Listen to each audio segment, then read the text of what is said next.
Full Moon sale காலை 9 மணியிலிருந்து இரவு 12 மணி வரை ஜூலை 29 ஒரு நாள் மட்டும். ஜெயா டிவி நேயர்களுக்கு வணக்கம். நான் உங்க Viji Aruna. This is autograph show.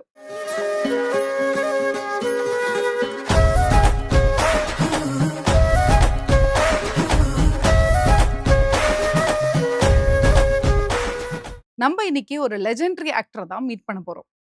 அதாவது அந்த காலத்துல ஹீரோக்களுக்கு மட்டும்தான் மாசு அதிகம். ஆனா அந்த சமயத்துல வில்லனுக்கும் மாச உருவாக்குனவர் தான் இவங்க அப்பா. அந்த வரிசையில வந்தவர் தான் இவரும். வில்லன்கள்ல ஒரு தனித்துவமா தெரிஞ்சவர். அதே மாதிரி மக்கள் மத்தியில நீங்கா இடம் பிடித்தவர். இவர் வேற யாரும் இல்ல, தத்தோ திரு ராதாரவி அவர்கள் தான். அவர்களோட தான் இன்னைக்கு நம்ம பேச போறோம். சார் வணக்கம். என்னுடைய குடும்பத்தின் சார்பாக முதல்ல வணக்கத்தை தெரிவிச்சுக்கிறேன். ஜெயடிக்கு நான் வந்து ரொம்ப வருஷமாச்சு. ரொம்ப வருஷம்னா ரொம்ப வருஷம். இது நம்ம ஃபேமிலி மாதிரி இருக்கிற இடம். அண்ட் இவ்வளோ பெருசாக டெவலப் ஆகிருக்குன்றது எனக்கு இப்போ தான் பார்த்தோன்னு தான் தெரிஞ்சுது. அதில் நம்மளை கூப்பிட்ருக்காங்கும் போது நமக்கும் பெருமையாக இருக்குது. இப்போ நான் வந்து ஒரு 400 சொல்லிட்டு கூட அது அவ்வளோதான் நடிச்சிருப்பேன். ஒன்றும் பெருசாக நடிக்கலை. பட் இப்போவும் நடிச்சுக்கிட்டு இருக்கேன்.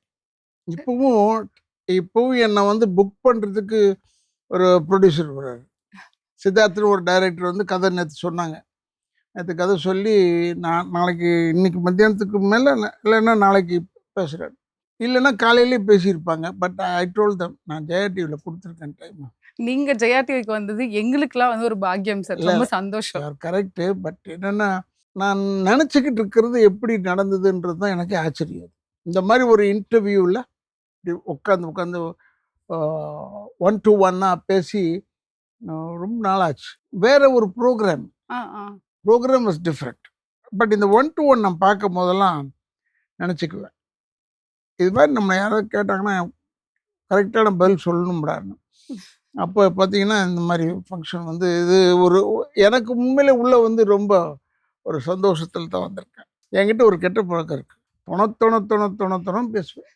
நீங்கள் உங்கள் பேர் வந்து ராதாரவி தானேன்னு கேட்டால் ஆமான்னு சொல்லிட்டு விட்டுடலாம்ல.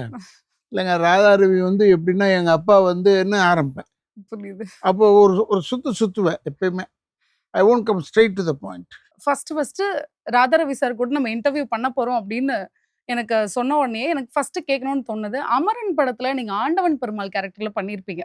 அதுல வந்து என்டையரா உங்க லுக்கு, உங்களோட பல்லுலேருந்து உங்களோட காஸ்டியூம் எல்லாமே டிஃப்ரெண்டா இருக்கும். அந்த கேரக்டர்ல இருந்து நம்ம தொடங்கலாம்னு நினைக்கிறேன். அதை பத்தி நம்ம பேசலாம் சார். அமரன் படம் வந்து ராஜேஸ்வர் டைரக்ஷன். கார்த்திக் சார். கார்த்திக் வந்து நான் பார்ட்னர் எப்பவுமே கூப்பிடுவேன். அதனால் பார்ட்னர் படம்னாலே நான் வந்து ரொம்ப அது மற்ற படங்களை விட அதிகமான இன்ட்ரெஸ்ட் இருக்கும் எனக்கு. ஏன்னா வி ஆர் வெரி க்ளோஸ். ஒரு இதில் கூட சொல்லியிருக்கேன், நான் கார்த்திக் சாரை பற்றி சொல்லியிருக்கேன். அது எங்கள் அண்ணன் சாவுக்கு கூட அவர் வந்து பணம் கொடுத்தார். ஓகே. அவர் கொடுக்க வேண்டிய அவசியம் இல்லை, இருந்தாலும் கொடுத்தாரு. ஏன்னா அவங்க அப்பா சாகும்போது எங்கள் அண்ணன் இருந்து நின்று செஞ்ச வேலை, எங்கள் அண்ணன்னா MRR வாஸ், அவர் செஞ்ச ஒர்க்குக்கு அப்ரிஷியேட் பண்ணி வந்தாரா என்னான்னு தெரியல. பட் வந்து என்னை பார்த்துட்டு டோன்ட் ஒரி பார்ட்னர், நான் இருக்கிறேன், உங்களுக்கு எல்லாம் பார்த்துக்கிறேன்னு சொல்லி ஹெல்ப் பண்ணிட்டு போனார். அதனால் அவரோட ரொம்ப க்ளோஸ் நான். இந்த அமரன் படம் சொன்ன உடனே முடி வெட்டி ஷார்ட் ஆக்கி, ஏன்னா அந்த அளவு விட மாட்டேன் டைரக்ட். நான் இன்னொரு படம் நடிச்சுக்கிட்டு இருக்கேன், முக்தா சீனிவாசன் சார் படம் நடிச்சுக்கிட்டு இருக்கேன், பரீட்சைக்கு நேரமாச்சு. அதில் நடிச்சுக்கிட்டு இருக்கேன். அங்கே வந்தார் இந்த ராஜேஸ்வர் என்னை பார்க்க. என்னங்க விஷயம்னு கேட்டேன். இல்லை சார், இந்த படத்தில் மேக்கப் எப்படி வரணும்னா அமரன் படத்துக்கு 10-15 பேர் கொல்றவங்க, நீங்கள் சாதாரணமாக கொல்லுவீங்க அந்த படத்தில். அதனால் அந்த ஃபேஸ் அப்படி இருக்கணும் சார். ஒரு உதாரணம் சொன்னார், இன்னும் கூட ஞாபகம் இருக்கு. என்ன உதாரணம்? என்னன்னா ஃபோன் பெல் அடிச்சுக்கிட்டே இருக்கும் வீட்டில். அப்போல்லாம் வந்து நோ செல்ஃபோன். அந்த ஃபோன் பெல் அடிச்சுக்கிட்டே இருக்கும், யாரும் எடுக்க மாட்டாங்க. விறுவிறுவிறு நீங்கள் வரீங்க, அந்த ஃபோனு அப்புறமா யாரோ எடுக்க வராங்கல்ல, அவங்ககிட்ட ஒரு கோவத்தை காட்டுவீங்க பாருங்க, அந்த மாதிரி இருக்கணும் ஃபேஸ். ஓகே. இங்கேருந்து போய் தேடி இந்த ஃபேஸை பிடிக்கிறது, என்னடா இது இவர் இப்படி சொல்லிட்டாருன்னு சொன்ன எக்ஸாம்பிள், நல்ல எக்ஸாம்பிள். சரின்னு இதெல்லாம் மனசில் வச்சதுனால தான் நானே முடிய ஷார்ட்டாக வெட்டினேன். அப்புறமா பல்லுக்கு என்ன செஞ்சேன், ஒன்று ஃபிக்ஸ் பண்ணணும் சொல்லி என்னுடைய பல் டாக்டர் இருக்கார். ஆனால் அது உள்ளே வச்சா அப்புறமா அப்படி தூக்குமே, என்னன்னு தூக்குனதும் தூக்கி ஆகணும், அதுக்கு தான் அதை போடுறதேன்னு சொன்னேன். இதில் ஒரு தங்க பல் வச்சிருக்கு, அப்புறமா வந்து இந்த கேரக்டர் வந்து இதா இருக்குன்னு மை போட்டேன். ஆமா. அதுல நீங்க மை மை போட்டிருப்பீங்க. போட்டிருப்பேன் கண்ணுக்கு. ஆமா. கொஞ்சம் டார்க்கா போடுவேன். ம். ஏன்னா அதுல நீங்க இன்னொரு மேனரிசம் பண்ணுவீங்க. அந்த காது அடிக்கடி ஆமா அப்படியே ஆ. செஞ்சுக்குவேன். அந்த மாதிரி ஏதோ ஒண்ணு எக்ஸ்ட்ராவா ஒரு மிர்ச்சி மசாலா போட்டா தான் நல்லா இருக்கும். ம், ம். இல்லைன்னா ரொம்ப ட்ரையா இருக்கும் கேரக்டர். அப்ப நான் அவர்கிட்ட வந்து இதை பண்ணியிருக்கேன். இதெல்லாம் பண்ணிட்டு கோட்டு தச்சுட்டு என் காஸ்டியூமர் ஆச்சே. கோட்டு இப்படி தச்சு வேட்டி கட்டினேன். ம். எல்லாம் கட்டி என்னை வந்து ஃபஸ்ட்டு ஷூட்டிங் அமரன் படம் எடுத்தது எங்கன்னா பீச்சில் ம். என் பையனை கூட அடிச்சிடுவேன் நெஞ்சில். ஆமா, ஆமா. சுமாரா சொல்லிட்டு அப்புறமா தொடச்சி விடுவேன். ம். இதெல்லாம் ஓகே, நானா ஓகே. செய்கிறது. ஓகே. பையனை அடிச்சுட்டு ஒன்றதுக்காக தடவுறது ம். இதெல்லாம் செஞ்சேன். அந்த சீன் தான் ஃபஸ்ட்டு டே எடுத்தாங்க அமரனில். ஓகே. அப்போ நான் கொஞ்சம் வெயிட்டோட போட்டுப்பேன். ம், ம். அதுக்கப்புறமா தான் நான் லீன் ஆனேன். ஏன்னா எனக்கு வந்து ஹார்ட்டில் அடிபட்டுச்சு. ம். இன்னொரு படத்தில் நடிக்கும் போது அடிச்சிட்டாங்க. இந்த படத்தில் மேக்கப்லாம் போட்டு கெட்டப் பண்ணி ரெடி ஆகி அப்போ எனக்கு பேசின காசு ரொம்ப சின்ன காசு. ம், ம், ம். அதுவே ஒரு சண்டையில் தான் அந்த சம்பளத்துக்கு ஒத்துக்கிட்டேன். ம். ஃபஸ்ட்டு கஜபதி நான் அனுப்பிச்சேன் ஓகே. Makeup man. ம், ம். அவர் என்ன என் காரில் போயிட்டார். ம். அவர் வந்து வேற கம்பெனி காரில் போனார். நான் தான் என் காரில் போனேன். இந்த போலீஸ்மேன் நின்றுக்கிட்டு யூனிவர்சிட்டி அண்ட நின்று வண்டியை நிறுத்தினான். கன்னடியை இறக்குனேன். ம், ம். என்ன கேட்டேன். சேட்டே இப்படி போகாத, இப்படி போய் போகணும் நீங்கள் ஹார்பர் போகிறதா தான். ஓ வாவ் சூப்பர். சேட்டுன்னு சொன்ன பாருங்க கேரக்டர் சக்ஸஸ் நினச்சிக்கிட்டு நான் போயிட்டேன். ஓகே. போய் அங்கே போய் இறங்கும் போது ராஜேஸ்வர் கோச்சிக்கிட்டு ஏந்திரிக்கிறார். ம். ஏந்திரிச்சிட்டு போயிட்டார். ம். அப்போ நான் வரேன். வந்து வணக்கம் பட்டார் அப்படின்னு சொன்னேன். அவர் ஒரு தடவை பார்த்துட்டு அசந்துட்டார் கார்த்திக் சார். ராஜேஸ்வர்னு கூப்பிட்டாரு. ஆண்டவ பெருமாள் வந்திருக்காரு வந்து பாருங்கன்னு சொன்னார். ஆண்டவ பெருமாள் தான் என் கேரக்டர் ஆமா, நேம். ஆமா. உங்க கேரக்டர் நேம் அது. உடனே அதுக்காக அவர் வந்தார். வந்து பார்த்துட்டு மை காட் என்னங்க இப்படி பண்ணியிருக்கீங்க, பிரமாதங்க. ஓகே. அதாவது நான்றதே தெரியாத அளவில் ஆமா இருப்பீங்க. செஞ்சேன். இந்த மேக்கப் எல்லாம் கொஞ்சம் டார்க்காக போட்டேன். எல்லாருமே வந்து ரொம்ப அப்ரிஷியேட் பண்ணாங்க. அதை பண்ணி முடிச்சுட்டு வண்டியில் ஏறும் போது டைரக்டர் கூட வந்தார். ம், ம். சார் நீங்கள் முதல்ல என்ன சம்பளம் கேட்டீங்களோ அந்த சம்பளமே கொடுத்துட்றோம் சார்.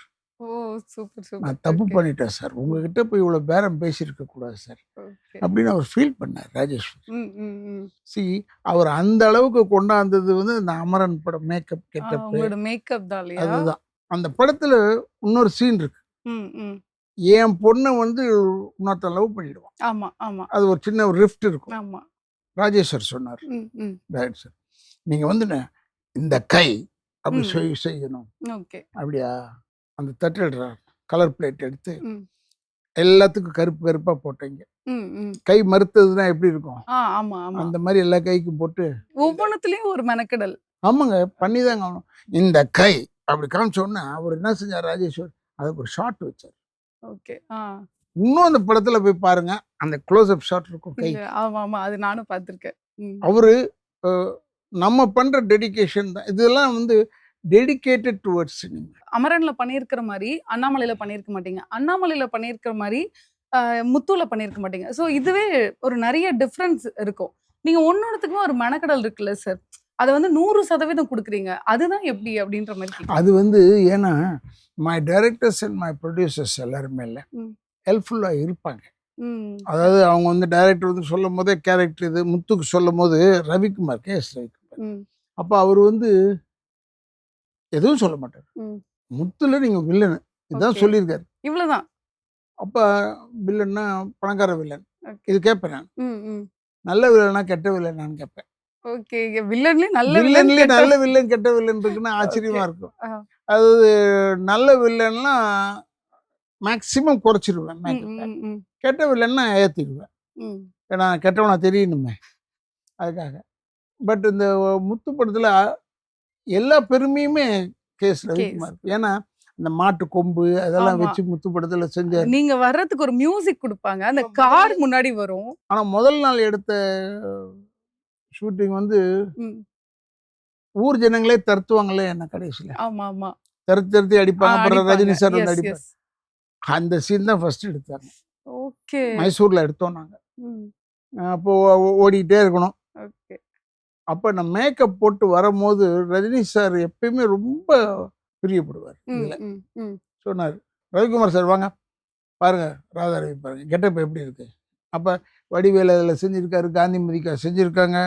இல்ல அதுல நிறைய ஆர்டிஸ்ட் இருப்பாங்க. அதுல என்னதான் இருந்தாலும் நீங்க வந்து அந்த அம்பலத்தானா வருவீங்க பாத்தீங்களா? அதுதான் வந்து பெரிய அந்த ஹைலைட்டா இருக்கும். அந்த பேர் கூட அம்பலத்தான்ற பேர் கூட தூக்கு மேடையில் எங்கள் நாடகத்தில் எங்கள் ஐயா சொல்லுவார் அது பேர். ஓகே. ஆ, ஆ.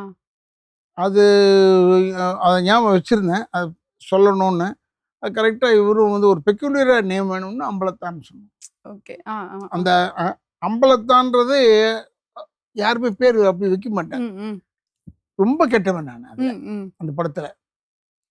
அதாவது எவ்வளோக்கு எவ்வளோ ஒரு ரஜினி சார் எனக்கு பிடிச்ச விஷயம் என்னென்னா, ரஜினி சார்லாம் பெரிய ஹீரோ, லைக் Yes. கமலஹாசன் அவங்களாம் ம், பெரிய ம். ஹீரோஸ். ஆனால் அடி வாங்குவாங்க ஃபர்ஸ்ட். அடி வாங்கினா தான் இவருங்க வில்லனை போய் என்ன செய்ய போறாங்கன்னா, கடைசியில் வில்லன் வந்து நின்று ஃபைட் பண்ணுவான். இது ம், ஒரு ம், தியரி. ம். ரஜினி சார்லாம் நடிக்கும் போது you will be very much interested. ம், ரஜினி சார், கமல் சார்லாம் இன்னைக்கு பெரிய ஆர்டிஸ்டாக இருக்காங்கன்னா, நம்பர் 1ல இருக்காங்கன்னா சும்மா இல்லை. ம். அவங்கெல்லாம் வந்து there all well dedicated to cinema. Okay. இவர் வந்து இவர் சும்மா வந்தாலே நல்லா இருக்கும் ம், ம். ரஜினி சார். ஆ, ஆனால் மெனக்கெடுறது வந்து கமல்ஹாசன் மெனக்கெடுவார். ஆ கரெக்ட். ம்.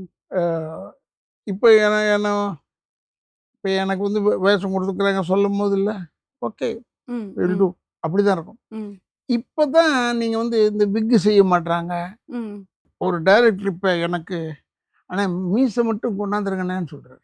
முன்னாடி அத எல்லாமே வந்து அது எல்லாமே இந்த பேக்கேஜ் தான். ஓகே. சொல்லுவேன், மேக்கப் கெட்டப்னா இதெல்லாம் வேணும், இதெல்லாம் வேணும், இதெல்லாம் வேணும், இப்படி இருக்கணும், இப்படி இருக்கணும். மேக்கப் கெட்டப்புக்கு தே கேவ் ரெஸ்பெக்ட். அப்போ கரெக்ட். இப்போ அப்படி இல்லை. அப்படியே அதெல்லாம் வேணாண்ணே, ம், இப்போ இருக்கீங்களா அப்படியே வாங்கன்னு சொல்லுவாங்க. ம். புரியுது. அதுக்கு நான் வந்து கொஞ்சம் மோசமான பதில் ஒன்று சொல்லுவேன். அதை நான் இப்போ சொல்ல தயாராக இல்லை.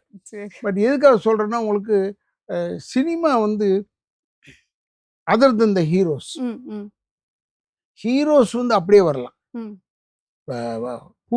பூவிலங்கில் பார்த்தீங்கன்னா முரளி சார் ஃபர்ஸ்ட் படம், ம், ம், அதில் பார்த்தீங்கன்னா நான் ஒரு வில்லன் பண்ணியிருப்பேன். அதில் ம், நான் ஒரு கிராமத்து வில்லன், படித்தவன் கிடையாது அதில். ம். அப்போ அந்த வில்லன் பற்றி யோசிக்கும் போது அதுக்கு ஒரு கெட்டப் பண்ணணும். ஓகே. அட்லீஸ்ட் சொந்த முடியை விட்டுருந்தா கூட மீசிலையாவது பண்ணியிருப்பேன், ஆ. என்று பாடி லாங்குவேஜில் பண்ணியிருப்பேன், ஆமா, ஆமா. எங்கேயோ பண்ணுவேன். அப்போ அதில் வந்து குயிலி ஹீரோயினாக பண்ணாங்க. ம், ம், அவங்கள அந்த லாரியில் இழுத்துட்டு போகிற சீன் வந்து குத்தாலத்தில் எடுத்தோம். ம், அப்போ பார்த்தீங்கன்னா உங்களுக்கு தெரியும், இந்த ம், இந்த வேலையெல்லாம் பார்த்தா தான் தெரியும். ம். நீங்க வந்து அந்த ஸ்லாங்லயுமே பேசல ஸ்லாங்லயுமே வந்து நிறைய ஆமாம், டிஃபரன்ஸ் அதில் டிஃப்ரென்ஸ் வைப்பேன்.